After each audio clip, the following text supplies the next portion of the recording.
Thanks for joining me today because I want to speak to you about something of the utmost importance. I called this version of ATM News "The Balance is Broken: Yin, Yang, and the Rise of Tyranny." Look, it's no insult to the feminine to say this plainly: Yin has overtaken Yang. What was once a dance of order and chaos, light and shadow, is now a toppling of balance, a slow, quiet, civilizational collapse dressed in the language of care. The team human worldview does not reject women, nor softness, nor the instinct to nurture. It simply says, without structure, without masculine restraint, without the shield, everything burns, and things are burning. Let's talk about the poetry of tension. Men and women have always banded together to take advantage of each other's strengths and to shore up each other's weaknesses. During an evolution absent most comforts of modern life, and which we now take mostly for granted, that collaboration brought us this far.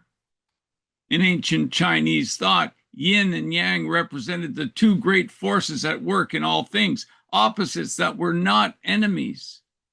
Feminine and masculine, dark and light, passive and active. This is how human life unfolds, not in homogenized grayness, but in tension. To be human is to live suspended between these two poles. Yin nurtures, bonds, empathizes, receives. Yang protects, defines, acts, and endures. Every man and woman bear both forces, but not in equal measures. Women lean towards chaos because they bring life out of it. Men lean towards order because they must make the world safe for life to grow.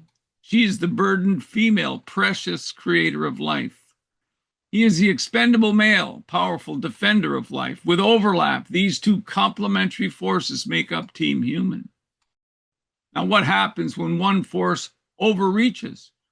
The state of the world gives us the answer, doesn't it?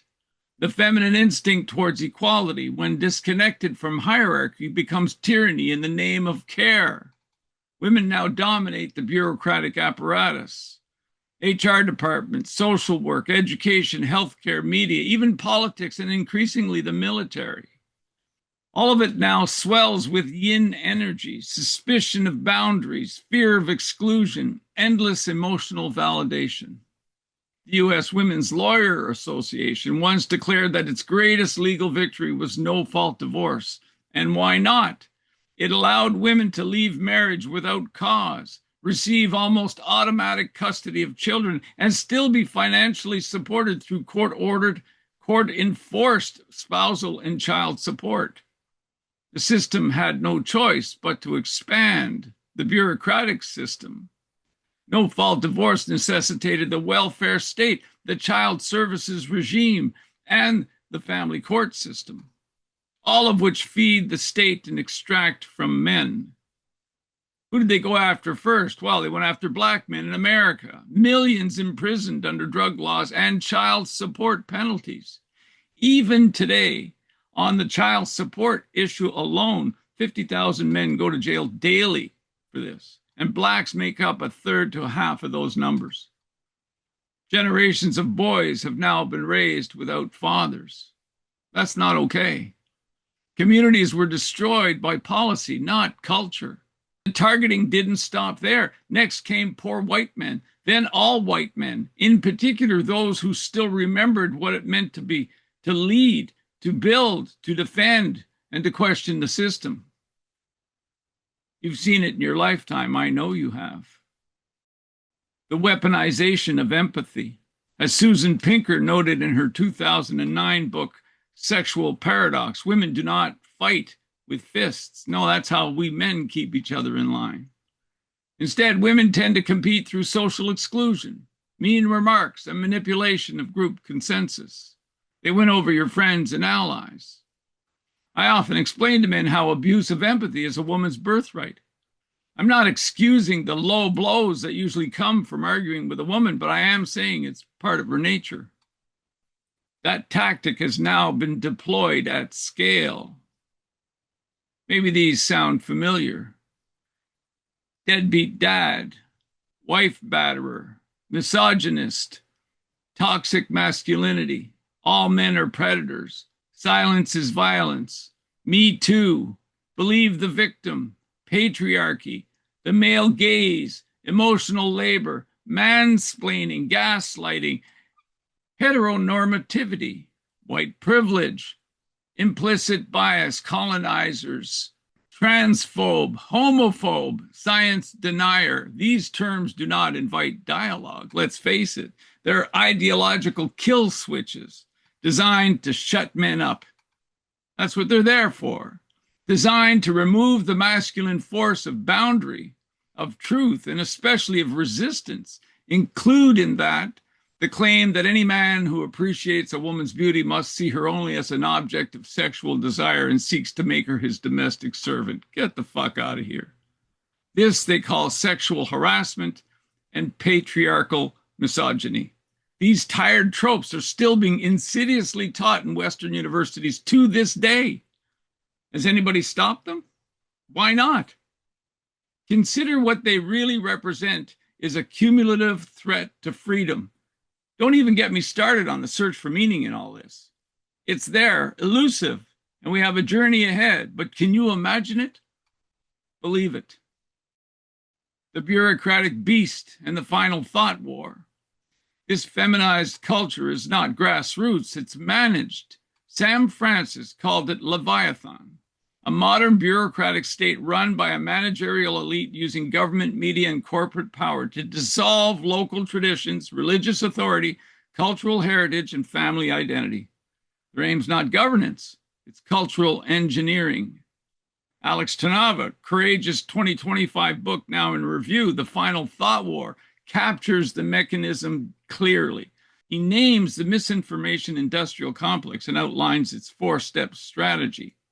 Number one, declare an emergency. Number two, expand government power beyond constitutional limits. Number three, suppress dissent in the name of safety. Four, normalize extraordinary measures as permanent policy. This is the mode practiced and tested through public events. The war on terror enabled surveillance. COVID enabled censorship. Climate change will enable control over energy and behavior. It comes down to manufacture a crisis, manufacture consensus, eliminate opposition before resistance mobilizes. AI has now been enlisted in the algorithms to spread cancer culture far and wide. It's an abdication of local masculine responsibility. So when rank and file males have not been taught by their culture how to be men, they disqualify themselves as powerful defenders of life and revert to simple expendability. It is then that males of sufficient ego strength, able to withstand the chaos of unchecked feminine negative emotion, who tend to rise as masculine leaders. Typically derived from the 10% of males who are personality disordered, their aims are rarely pro-social.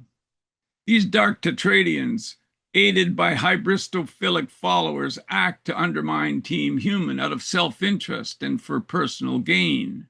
As men were left confused by abandoned leadership, these elites filled the vacuum. Abstract systems now override tribal loyalties. Human rights, rule of law, international tribunals. What sounds noble is often just the outsourcing of masculine duty. These global frameworks bypass the local man, the father, the taxpayer, the defender, and even the culture itself, as the judicial and political apparatuses are compromised. They consolidate power far above where any man can touch it. The result is emasculation through globalist abstraction. It's not pretty, man. Let's ask what's left to reclaim. Perhaps we should have kept retail closed on Sundays. Not because the market overruled it, but because the sacred demanded it. That loss of rhythm, of restraint, of piety, and of reverence is not minor. It's a symptom of the Yang retreat. We are now ruled by a regime of emotion, relativism, where truth is cultural, and disembodied law. The only resistance is a man, rooted in his body, bound to his brothers, led by a higher order, a man who says no reclaiming the anima, reframing Mother Nature. Carl Jung understood that every man carries an anima as his internal image of the feminine. It progresses from primal maternal influence to beauty, to virtue, and finally to wisdom and integration. In modern men, that image has been colonized by pornography, by ideology, by consumerism, and it's time to restore her. Not the soft chaos of the institutional yin, but the wild, fertile mystery of Mother Nature, just as Team Human understands her. She does not hand out safe spaces. She makes men from blood and pain. And she sends her daughters to be protected, not worshipped. When men realign their inner feminine with truth instead of ideology, they become whole. And when whole men band together, weak systems cannot govern them. Team Human, the order rising. We are not here to destroy the feminine. Let's make that clear. We are here to contain its excess, protect its essence, and restore the ancient tension which made us complementary.